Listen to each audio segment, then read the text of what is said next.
Vos sabés que esto de que una minificción, microrrelato, necesita unos 20 segundos de silencio, así dijiste alguna vez, para que se produzca ese clic de comprensión en la mente, me provocó un problema, porque yo te he dedicado algunos programas a los que al cabo de los microrrelatos se le pega algún tema o cosa por el estilo, y después cuando leía que habías dicho eso, bueno, dije, uy, la pucha, ahora tengo que esperar. Está bien, no sería un bache, sería un silencio de 20 segundos. Primero 20 segundos es muchísimo. Creo quizás con 5 segundos alcanza. Te agradezco. Te agradezco. Y segundo, que la gente se puede quedar pensando en el microrrelato mientras escucha la música. ¿Mientras escucha otra cosa? Claro, lo que no tiene que ser es muchos microrrelatos así, todos seguidos y pegados. ¿Da mucho trabajo escribir o es algo que en tu caso sale espontáneamente y después simplemente tenés que perfilarlo? No, da trabajo. Nada sale espontáneamente. Quizás hay otros autores a los que sí, hay autores que dicen que las ideas los persiguen o les desbordan. A vos no. No es mi caso. Yo tengo que salir a buscar las ideas, sí, y las historias. Y lo que se me da es la escritura, ¿no? El oficio, pero la idea te cuesta encontrarla. Pero la idea me cuesta encontrarla, claro. ¿Y cómo la encontrás? ¿Te sale espontáneamente? ¿Buscás que te salga por algún tipo de mecanismo que puedas contar? Es muy misterioso, pero sí utilizo distintos recursos. Por ejemplo, en una época cuando escribía microrrelato, lo que hacía era leer otros libros de microrrelato. ¿Leías otros libros de microrrelato? Claro, leía microrrelatos muy buenos, excelentes, maravillosos. Leía a Kafka, Borges, a Italo Calvino, y eso me hacía bien y de pronto me disparaba ideas. Leer otros microrrelatos me disparaba ideas para los míos. Después me di cuenta que no necesitaba que fueran buenos microrrelatos. Leer malos microrrelatos también me servía para dispararme ideas. De pronto encontraba en algunos textos malos y mal resueltos alguna idea ahí escondida que el autor no había sabido descubrir o aprovechar y eso me disparaba el mío. Y últimamente, con mi último libro, Fenómenos de Circo, y con lo que estoy escribiendo ahora, empecé a apoyarme mucho en la investigación y en la realidad. Y bueno, y ahora son las historias que tomo de la realidad las que me disparan ideas para los micros. ¿Por ejemplo? Por ejemplo, ahora estoy escribiendo micros sobre la guerra y me encuentro con unas ideas enloquecidas y disparatadas, por ejemplo, ¿no? Que surgieron en la Segunda Guerra Mundial. Por ejemplo, el portaaviones de hielo. ¿Habías escuchado hablar? No. Llegó a construirse un prototipo de 18 metros y 9 metros de ancho. Extraordinario. Hasta que se dieron cuenta que la cantidad de acero que llevaban las cañerías para mantenerlo congelado al pobre portaaviones era más o menos la misma cantidad de acero que se necesitaba para construir uno de metal, como todos. Hay una historia con un intento de incendiar ciudades japonesas usando murciélagos, bombardeando las ciudades con murciélagos que llevaban atadas bombas incendiarias. Y eso es real, no es leyenda. Eso es real, no es leyenda, eso se experimentó en Estados Unidos, no llegó a utilizarse directamente contra Japón, porque bueno, fracasó el experimento. Pero bueno, hubo $2 millones de esa época dedicados a meter a los murciélagos en la heladera para que entraran en hibernación y atarle las bombas incendiarias. Que no se entere Trump, ¿no? A ver si le da ideas. A ver si le traes alguna idea. Y para todo esto te pusiste a investigar sobre la Segunda Guerra en particular. Sobre la guerra en términos generales. Eso es lo que estoy escribiendo en este momento, ¿no? La guerra y todas las guerras y cada una de las guerras. Recién empecé, vamos a ver por dónde me voy a orientar. Ana María Shua nació en la ciudad de Buenos Aires un 22 de abril de 1951. Desde el punto de vista literario, ¿se puede fijar cierto comienzo cuando escribías para Nocturno? Una revista para mujeres, que no feminista, donde se trataba de escribir buenos cuentos románticos o simplemente cuentos románticos. No hacía falta que fueran buenos. Y Nocturno publicaba sobre todo un género que hoy desapareció, que era el de la fotonovela. Claro. Nocturno era una revista de fotonovelas y a los costados de las fotonovelas venían unos cuentitos románticos en el costado de la página. Y para mí fue muy importante tener la posibilidad de escribir estos cuentitos, porque me destrabó, yo había empezado a escribir desde muy chica, desde la escuela primaria, y ahí tendría unos 19 años, y estaba buscando aprender a contar un cuento, pero al mismo tiempo no me daba tiempo de aprender. Yo quería que mi primer cuento fuera como mínimo un gran aporte a la literatura universal. Empezaba a escribir, como buena lectora, escribía el primer párrafo, me daba cuenta de que no era un gran aporte a la literatura universal y ahí me quedaba. Y de pronto apareció esta posibilidad de escribir cuentitos románticos para Nocturno. Y sentí una especie de gran alivio, porque eso ya no tenía que ser extraordinario, no tenía que ser un cuento de Poe, un cuento de Chekhov, bastaba con que fuera un cuento de Nocturno. Y al sacarme de encima ese yunque de la ambición artística, pude empezar a aprender el oficio y pude empezar a aprender a narrar, a contar. Escribí 4 cuentitos que me los publicaron y que me sirvieron para eso, para aprender a contar un cuento. ¿Y te sirvió mucho haber laburado 15 años, creo, en el mundo de la publicidad? Sí, me sirvió. Aprendí algunas cosas muy interesantes. ¿Qué hacías? ¿Escribías publicidades? Exacto, era redactora creativa, escribía avisos, los títulos, los copies, escribía la composición para el hijo del dueño de la agencia, el discurso que tenía que dar el cliente en la convención de vendedores. Un escritor, un redactor publicitario escribe de todo, escribe lo que se ponga. Y escribía también muchos guiones de comerciales. Uh-huh. Sí. ¿Y eso te dio estructura narrativa? No, lo que me dio la publicidad fue otra cosa. Lo que me dio la publicidad fue la clara noción de que no es necesario depender de la inspiración. Porque a un redactor publicitario se lo toma para que tenga ideas. Uh-huh. Y el día en que no tiene ninguna idea, se lo echa y se terminó. No existe eso de que hoy no vino la inspiración, no bajó la musa. O tenés ideas o no laburas de eso. Y cuando yo dejé la publicidad dije, quiero dedicarme a la literatura así como me dediqué a la publicidad. Como si tuviera un jefe que si no se me ocurre nada me echa. En realidad yo ya en esos 15 años ya fui publicando mis primeros libros y verdaderamente me di cuenta de que cuando la inspiración existe, pero cuando no viene, con esfuerzo, con trabajo, mucho más lentamente, mucho más penosamente, se la puede imitar. Y el lector no tiene por qué darse cuenta. Imitar. Sí, imitar a la inspiración. Es una interesante frase. Sí, claro. No es exactamente lo mismo, uno lo sabe. Pero es algo parecido y funciona y sirve. ¿En tu casa había algún dato en particular que despertase el interés por la lectura o era una cuestión de una nutrida biblioteca? ¿Tus viejos inmigrantes, sí? No, mis padres no eran inmigrantes, mis abuelos. Tus abuelos inmigrantes, quiero decir. Claro. ¿Y tu padre? Profesionales. Odontólogo. Mamá era dentista y papá era ingeniero agrónomo. Después trabajaron de otras cosas, muy a la Argentina, ¿no? Después mi papá tuvo una fábrica de cables, mi mamá estudió psicología. Pero cuando yo era chica era más o menos así. En mi casa había una biblioteca muy grande de cría de conejos y de maxilares, claro, maxilares y cosas por el estilo, y también algunos libros de literatura. Mi papá leía las memorias de Churchill una y otra vez, las leía hasta prácticamente sabérselas de memoria, las memorias de Churchill sobre la Segunda Guerra. Y mi mamá leía literatura y había algunos libros de literatura en la biblioteca.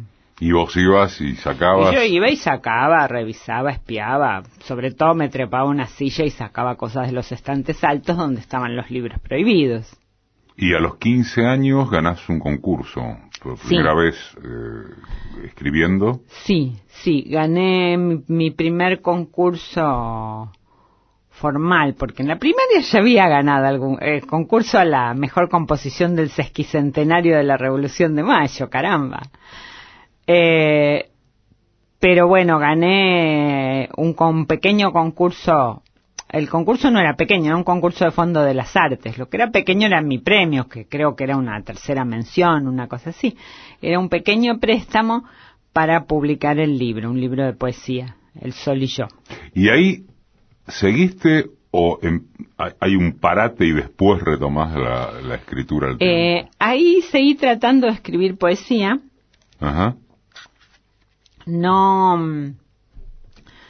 me resultaba difícil después del libro. El libro fue un éxito en cierta manera. También al año siguiente me dieron la Faja de Honor de la SADE. Uh-huh. Pero también fue una especie de fracaso, porque bueno, en ese momento descubrí que la poesía no se vendía, que no le interesaba a nadie. Y bueno, fue casi una sorpresa para mí. Y yo misma me di cuenta que la poesía no era lo que yo tenía más ganas de leer. Y uno tiene que escribir lo que le gusta leer. Y empecé a luchar por escribir prosa, por escribir cuento, por narrar.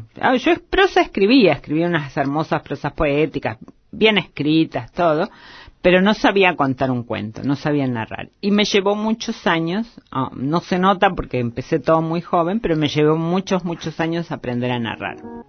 Abelardo Castillo, quien decía, y si no en todo caso la frase me parece muy atractiva, las novelas ganan por puntos y los cuentos ganan por nocaut. Sí. ¿Estás de acuerdo? Bueno, no tanto, Yo creo que eso fue una época del cuento, en que todo el cuento venía jugado al final. Y entonces en el final estaba esa piña que nos dejaba nocaut a los lectores. Yo creo que el cuento actual ya no es así. El cuento actual son cuentos... ¿Te referís al cuento universalmente, no al cuento argentino? Al cuento en todo el mundo y al cuento argentino en particular, porque bueno, sigue esa línea general, es lo que le está pasando al cuento. Yo creo que no hay ya finales sorpresa, ya es muy difícil sorprender al lector. El lector está preparado para todo. El lector ya no se va a sorprender con un final, entre comillas, sorpresa. Porque ya porque ya conocemos todos. Demasiado. Claro, circularon demasiados esos pero finales. Pero eso supondría que ya está todo inventado, estructurado. Las sorpresas. La sorpresa de la última línea. Ese punch final, eso sí. ¿No hay más? Y prácticamente no hay más, porque, digamos, perdió la gracia. ¿Eso es malo o es bueno? No, es interesante que el cuento siga cambiando y siga evolucionando y que ahora estén pasando otras cosas. O sea, hay maravillosos cuentos que, digamos, tienen esa sorpresa en la última línea y otros no menos extraordinarios que tienen finales abiertos. Pero si vos tuvieras que recomendar a alguien que quiere iniciarse en la lectura del cuento, ¿cuál tipo de cuento le recomendarías? No, todos. No el viejo cuento. Los buenos le daría yo, los buenos cuentos, viejos y nuevos y todos, claro. No, pero, digamos, alguien que se inicia hoy en la en la escritura del cuento, bueno, tiene que estar leyendo aquellos cuentos y también lo que se escribe hoy, ¿no? En 1967, cuando tenía apenas 16 años, Ana María Ayuga publicó su primer poemario, El Sol y Yo, que la hizo merecedora de la Faja de Honor de la Sociedad Argentina de Escritores. ¿Ejemplos de ambos? ¿De los viejos y de los nuevos? Sí, bueno, hay muchos cuentos de Cortázar que están jugados a esa última línea, y casi por contagio los de Abelardo Castillo, y bueno, Fontana Rosa decía que él primero tenía que saber el final, y si no podía escribir el cuento. O sea, primero tenía el final y después escribía el cuento para llegar a ese remate. Pero bueno, hay hoy muchos otros autores que están escribiendo. Hoy hay Samantha Schweblin, gente muy joven te estoy hablando, ¿no? Vale. Para mí, alrededor de 40 son niños. Federico Falco, Samantha Schweblin, Mariana Enríquez, hay una cantidad de autores, Selva Almada, una enorme cantidad de autores jóvenes muy interesantes y que están renovando el cuento argentino. Me interesó, me engancho con esto de si no tenés el final no podés escribir, si no, no importa.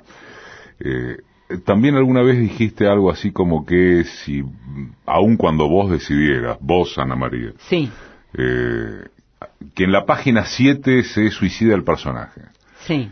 Y llegás a la página 7, en la página 7 o al comienzo, no importa. Sí, sí. Y resulta que no lo suicidas al personaje porque te diste cuenta de que esa relación entre en qué se transforma lo que vas escribiendo, eventualmente contrario a la decisión previa que tenés antes de escribir, me interesa mucho, y creo que a todos quienes nos escuchan le puede interesar que desarrolles cómo es. Claro, seguro, sí, es muy interesante. Porque cuando uno va escribiendo, va dictando ciertas leyes. El texto se va estructurando de acuerdo a ciertas leyes que uno mismo va dictando.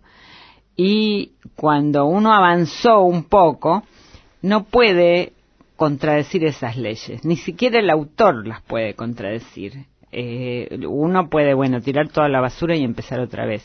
Dame ejemplos de un par de leyes, como para ubicarnos más. Bueno, concretamente, vos decidiste que el personaje se va a suicidar en la página 7, pero en las 7 páginas anteriores que escribiste, no diste buenas razones para que el personaje se suicide. El personaje no está lo bastante deprimido, está, tiene ganas de vivir, acaba de conocer a una chica muy simpática y que le levantó el ánimo, y el personaje no se quiere tirar por la ventana, ¿qué vas a hacer?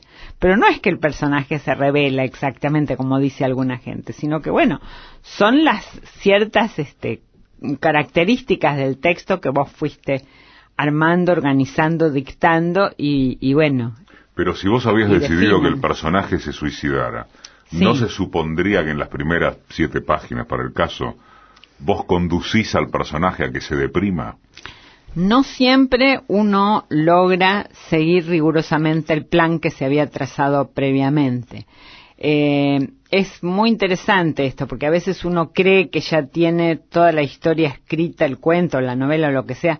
A veces uno cree que lo tiene en la cabeza hasta con las palabras puestas.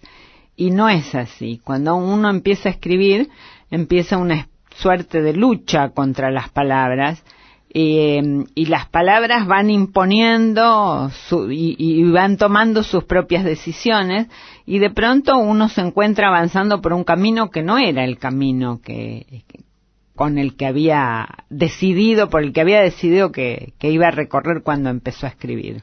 ¿Cuántas veces te sorprendiste con eso?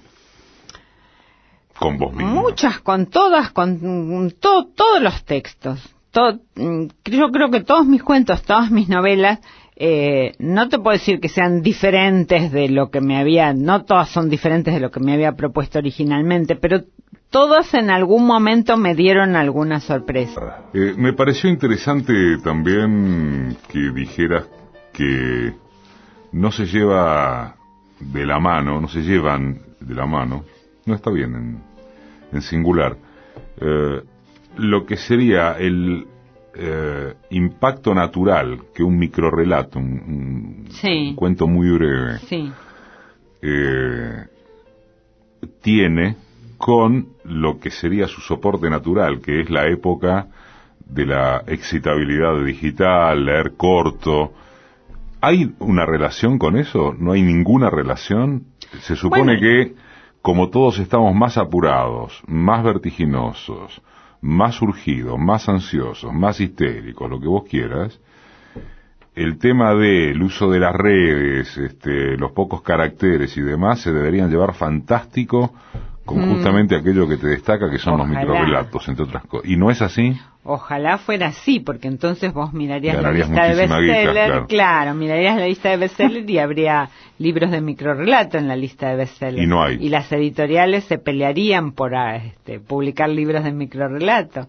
En realidad yo soy una de las poquísimas autoras argentinas que consigue publicar microrelato en una editorial sin pagar, sin que no sea una edición de autor. Es muy, muy difícil publicar microrelato porque no es lo que la gente elige hoy, a pesar de la brevedad. Yo acabo de publicar, ahora tengo la gran suerte de que pude publicar mis microrelatos completos. El libro se llama Todos los universos posibles. Y, ¿Qué es tu último libro? Que es mi último libro. Pero es digamos, he tenido una suerte excepcional en ese sentido, porque la mayor parte de los autores se pagan sus ediciones de microrelato. Sí creo que Internet ayudó mucho a la difusión del género en los últimos años. Eso sí, sin duda, porque es un género que se presta muy particularmente a la difusión a través de la compu, ¿no? Ahora, por contrario imperio, esto querría decir que la gente, comillas, o el lector consabido, por llamarle de algún modo, sigue prefiriendo novelas de 500 páginas. 500 para arriba.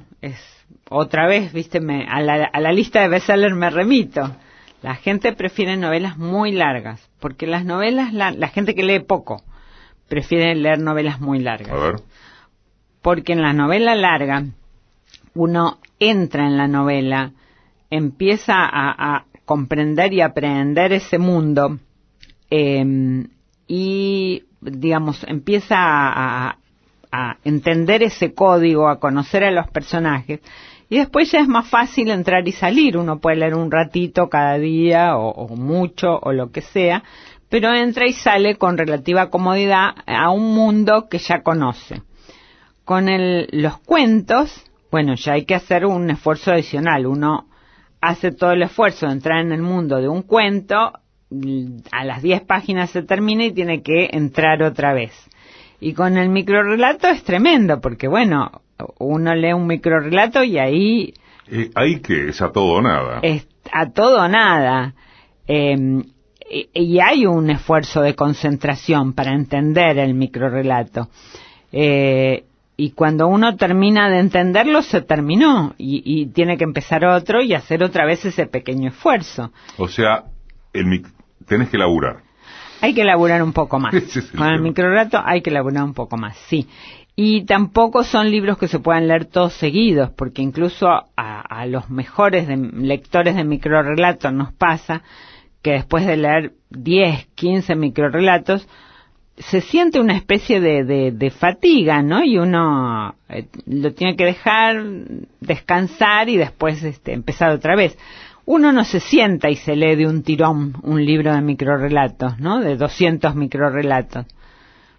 Por eso, porque deja de entender lo que está leyendo. ¿En ese sentido es parecido a la poesía? Absolutamente, claro. Sí, es parecido a la poesía. ¿Tuviste modelos, pero no en estructura de microrrelato en general? O sea, un autor que te haya volado la cabeza. No tuve un autor. Lo que me voló la cabeza fue la biblioteca, la literatura en términos generales.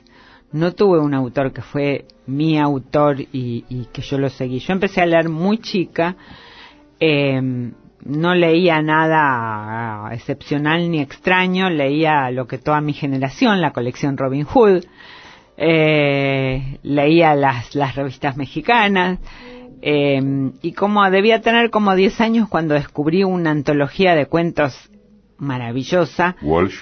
Que hoy sé que la escribió Walsh, claro, la antología del cuento extraño, que fue para mí una entrada extraordinaria al universo de la literatura fantástica. En una edad en que todavía no me fijaba en los nombres de los autores. Yo ni sabía quiénes habían escrito esos cuentos, ni me interesaba, ¿no? Leía por el puro gusto, placer y alegría de leer, claro. ¿Cuánto?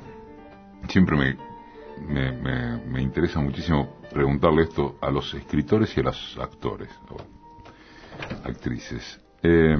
Aunque la pregunta es válida para cualquier profesional de la creación, supongo yo, o del arte.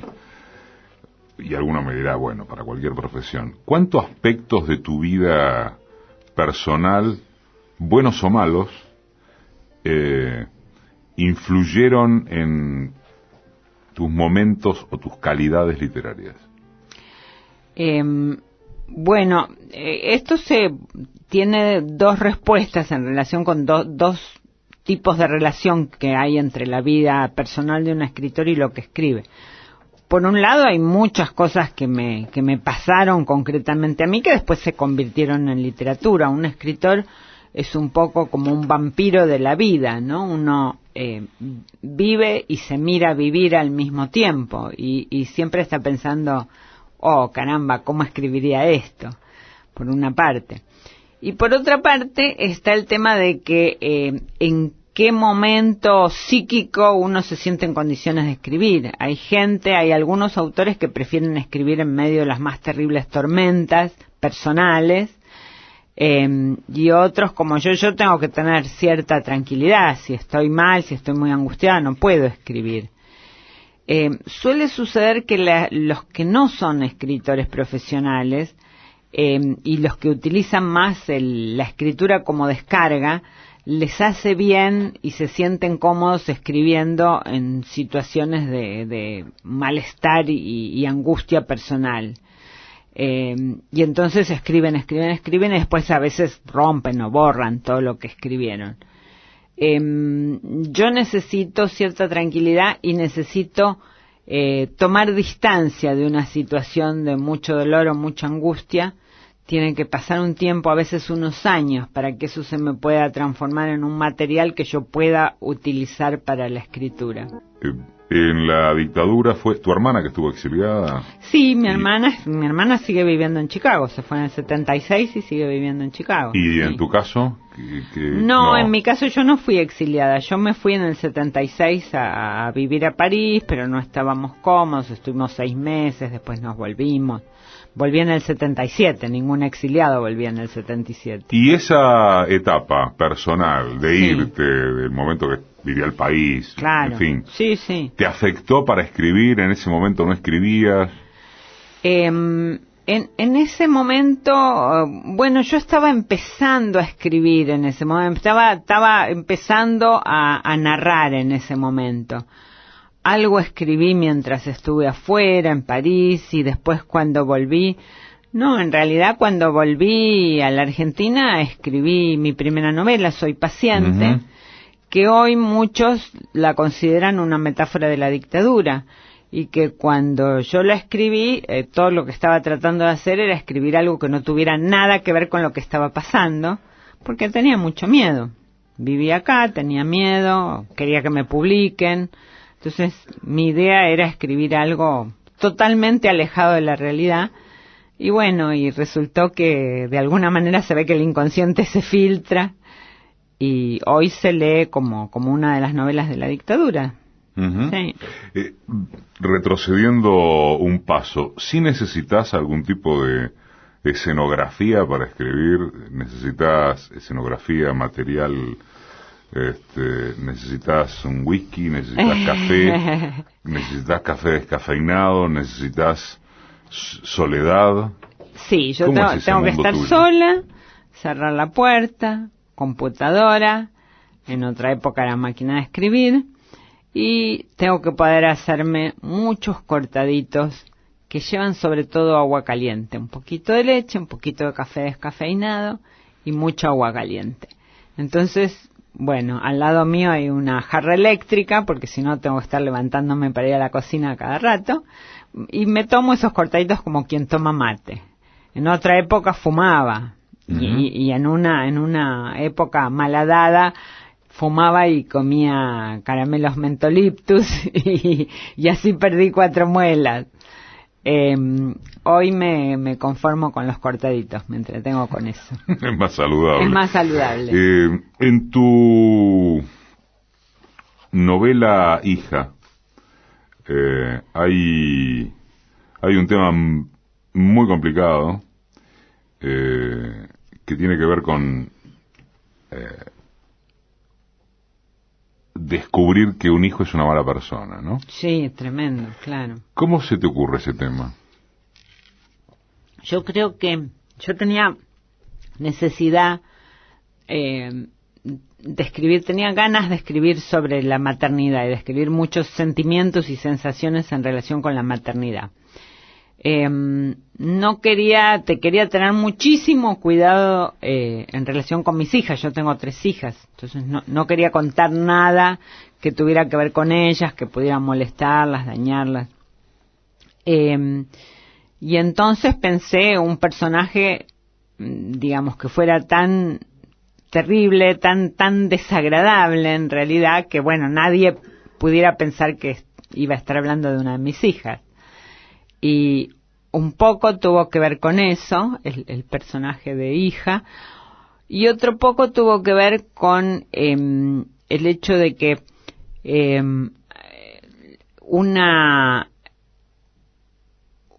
¿qué quiere uno de un hijo?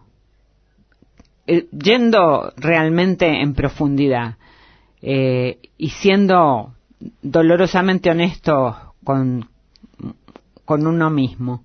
Uno quisiera que un hijo fuera un clon, uno quisiera que un hijo fuera uno mismo, vivo otra vez, pensando, sintiendo y haciendo las cosas como si fuera uno mismo.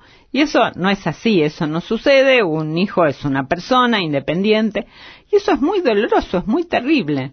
Entonces pensé, bueno, ¿qué pasaría si llevo esta sensación tan común y que nos pasa a todos y que todos sentimos, si lo llevo hasta las últimas consecuencias, ¿no? Y creo, digamos, un personaje que, bueno, con una madre y un padre normales, con cosas buenas y cosas malas, pero una hija que verdaderamente sea un mal bicho, sea una mala persona.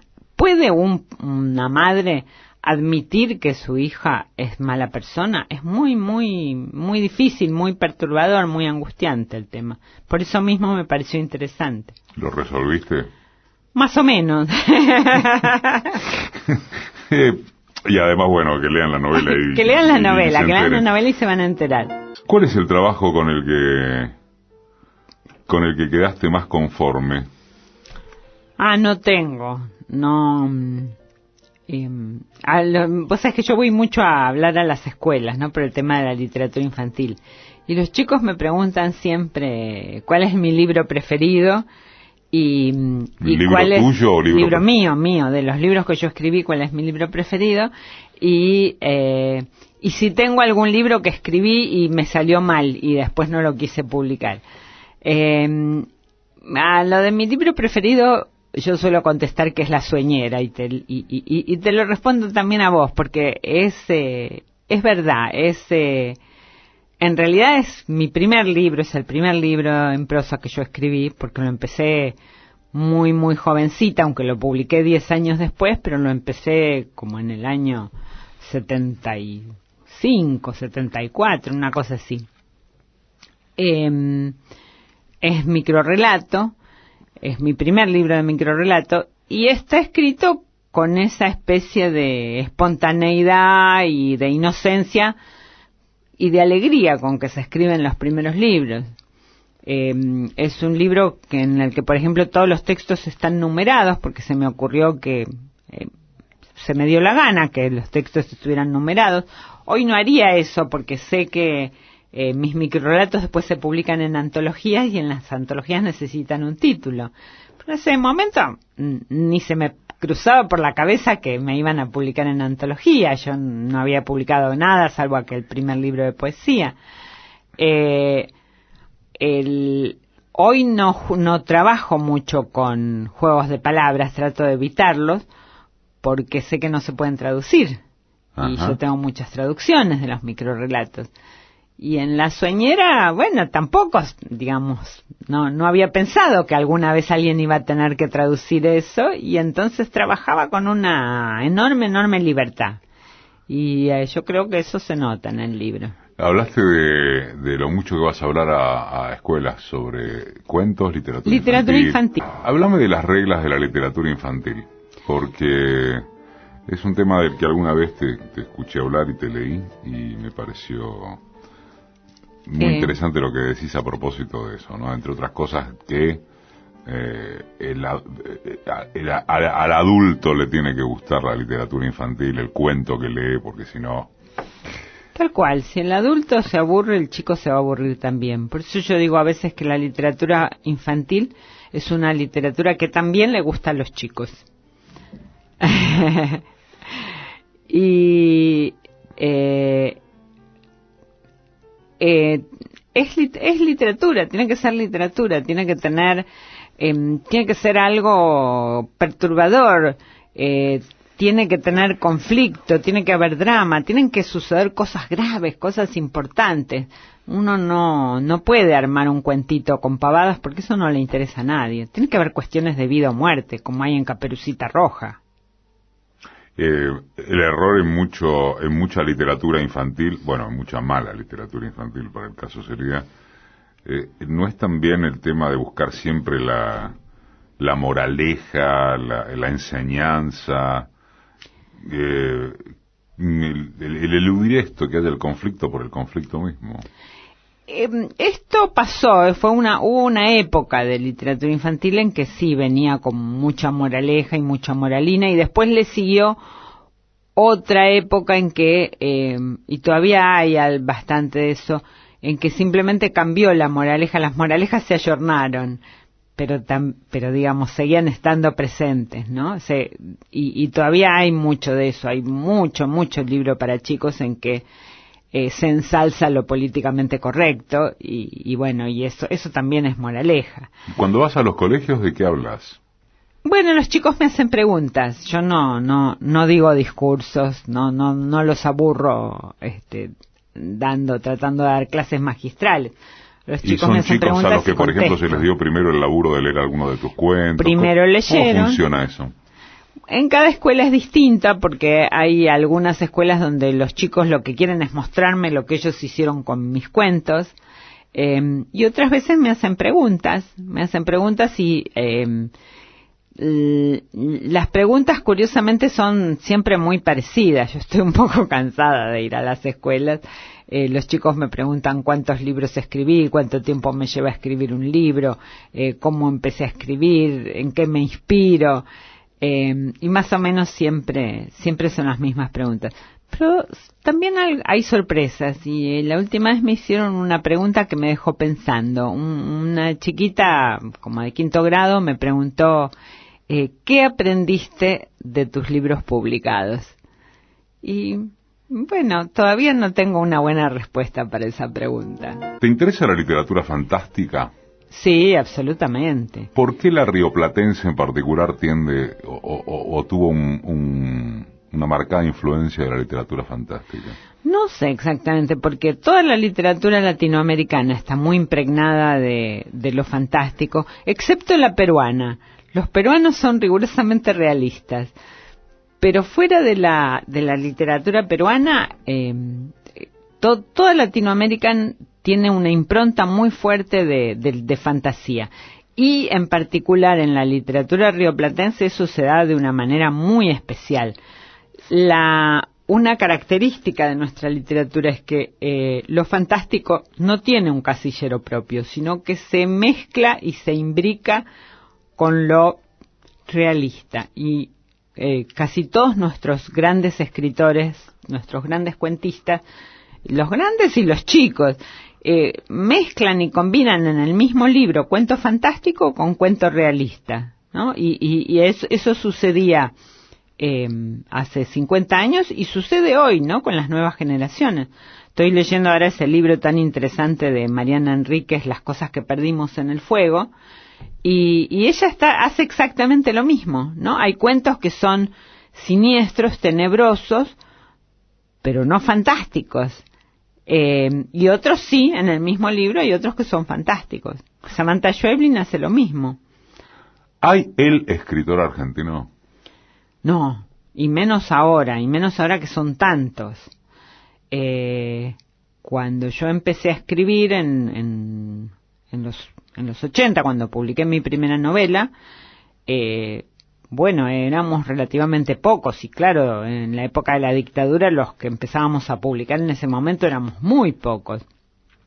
Y y entonces en ese momento quizás sí hubiera más un perfil de escritor argentino.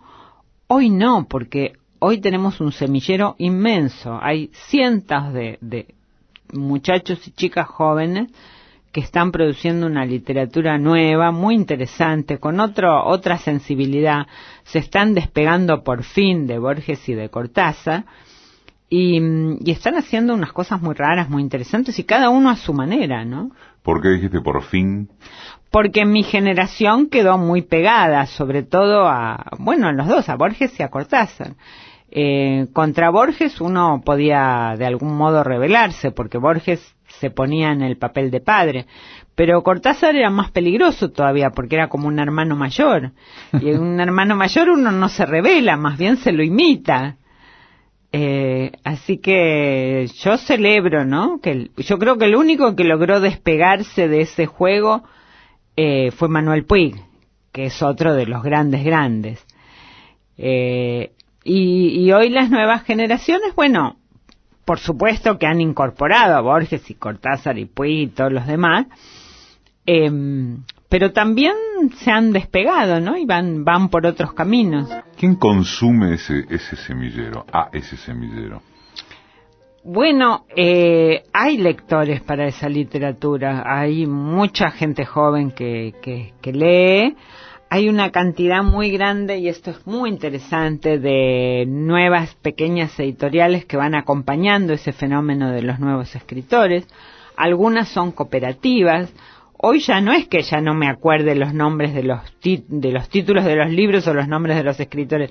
Ya no me acuerdo ni los nombres de las editoriales, porque son verdaderamente cientos de pequeñas editoriales, o por lo menos decenas, digamos. ¿Ese es un feliz fenómeno argentino? No, eso se está dando en todo el mundo porque bajaron los costos editoriales.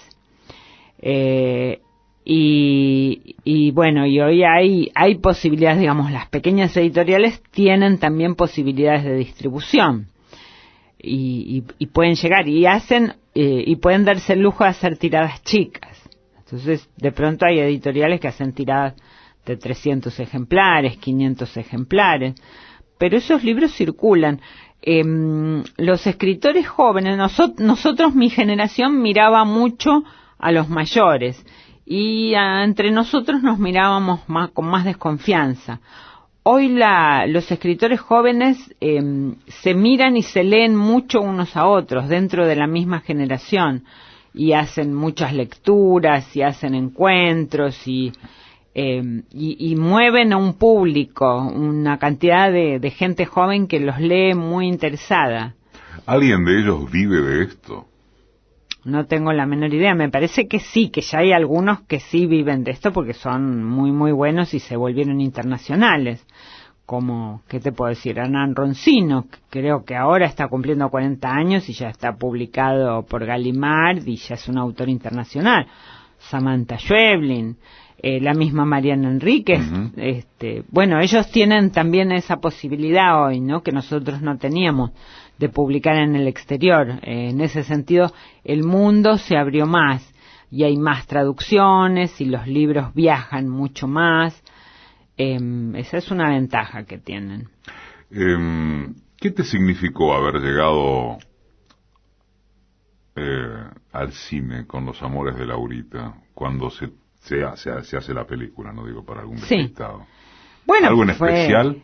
Sí, fue muy importante para mí, fue muy lindo, fue una experiencia extraordinaria, por más que la película finalmente no me haya gustado mucho. Y que en realidad la pregunta que hice sonó retórica, pero apuntaba a eso. Claro, yo creo que la novela es mejor que la película, pero de todas maneras, toda la experiencia, desde escribir el guión hasta participar en el rodaje, en el doblaje, en la postproducción y estar ahí. Bueno, la escritura es un trabajo muy solitario.